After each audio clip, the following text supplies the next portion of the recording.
Hi, guys, this is Bruce, and this is the Build Baby Build Show. What are we building here?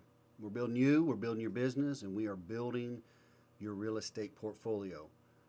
Specifically, we talk primarily about commercial real estate, how to help get you started, how to get you going, and how to start building something that leaves a lasting legacy for you and potentially generations of your family.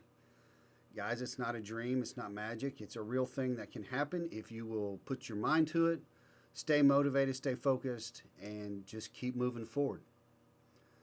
How do I know this? Guys, I'm doing it, I'm living it. I've been a general contractor for almost 30 years of my life, working primarily in commercial construction. I have been a real estate developer, I've worked with developers, I've been on every side of the fence. I've purchased and developed 7 of my own properties, and I continue to create syndications and funds and all kinds of creative things to continue to build a portfolio in the commercial space. So I know how it's done. I'm actually doing it. I am living it. And in this show, we're going to talk a lot about what's happening in my current area, my part of the industry. And I wanted to, I told you guys I'd layer in a little bit of personal growth and development. And something that came up today in a coaching call is resilience. That word resonated pretty strong because in this world, guys, this is a business. Owning commercial real estate is owning a business. You're generally going to form some sort of LLC, which, surprise, surprise, is a new limited liability corporation. Now, guys, there's other ways to do it. That's how I do it. Every time you buy a property and every time you create an LLC for that, you've started a new business. So I want to make sure you understand. This isn't something that you should think about as a hobby. This is a real property that needs real management and has real bills that got to be taken care of every month. And you're going to have real tenants who have real issues that need to be taken care of. I'm trying to tell you this because that's what it takes. It takes resilience to go out and find that deal I keep telling you to go find. It takes resilience to fight through all the no's and, let's just say, the defeats that happen in that fight to find that deal. Once you find the deal, once you get it under control, you still have to be resilient to find a way to get it funded and get it closed. And once you've purchased it, then you have to have resilience to deal with those weeks, days, months when you know what, you're spending more money than you're earning because you're dealing with an issue. You have to be resilient. I'm not sitting here trying to tell you that every single day in the commercial real estate business is going to be, rosy and snow cones, all right? Because it's not. There's days when rough stuff happens.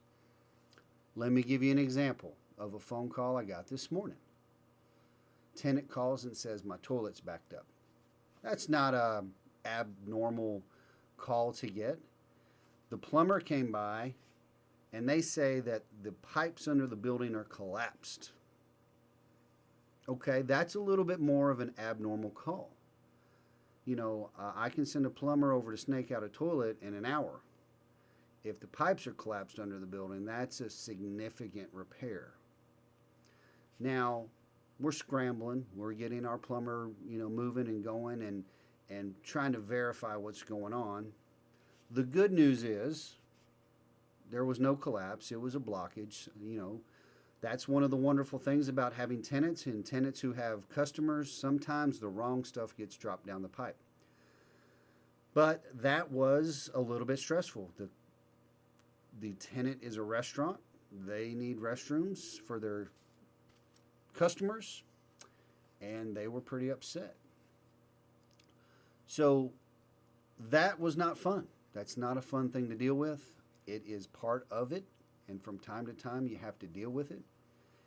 If you're going to let little things like that deter you from your path, I want to bring this up now, because once you've bought a property and you decide you don't want it anymore, you have to go right back through that same process in reverse. It's not like you just wake up one day and you say, I'm going to quit eating bread. You've got to sell a building. You got to find somebody to buy it. You got to sell it at a good price, and you got to pay consultants to complete that transaction. So understand, there's going to be a lot of great days owning property. And the longer you own property, the more property you own, and the more you scale, and the more you understand what's going on, the more fun it gets. When all of a sudden that passive income or semi-passive income from your real estate exceeds the income you make from your regular JOB or your business, those are good days. That doesn't mean somewhere down the road you don't get those phone calls. And yes, you can put managers in between you and them. But when there's real issues happening on your property and your tenant believes it's a real issue, you're going to get a phone call. I promise you. Now, every one of my tenants does have my cell phone number. That may not remain the rule for forever, but I prefer to provide that level of service. I want them to know that they can get the building owner on the phone if it is important. And if it's not important, I do make sure they know that that was not worth calling me for. So anyway, going back to the whole point of what we're talking about is resilience. And I want to wrap this up with kind of what came up on the coaching call today, because that's what it's all about, right? Resilience around financing a deal. So we talked about all the ways you can finance a deal, but within each one of these little ways to finance a deal, and I think I went through a list, and I probably still have that list right here in front of me. You can pay cash, but you don't have to worry about a lot of stuff after you pay cash, right? That's the ideal way to do it. You can go to a bank and finance it traditionally. You can get hard money, and that's still similar to traditional. It's just going to be higher rates and shorter terms, a little less favorable for you. You can do syndications and funds and raise money, and in that way it could be partial finance, partial equity, partial cash pay. Lots of options there. Or you can do owner finance options. Well, where the resilience comes in, let's say you're going to do the traditional model and you're going to go to a bank. Guys, you might have to go to 10 banks before you find the bank that wants to do that deal. That takes resilience. Having people tell you no, and sometimes they're really not that nice about it, is tough. You go to hard money lenders and they're not giving you the terms you want, and they're really not negotiating, and they tell you no. It doesn't feel good. When you're going out and trying to syndicate and you're trying to raise money, and your friends and your family and these potential investors you talk to are like, no, I don't like the deal. I don't think you can get it done. You got to be resilient.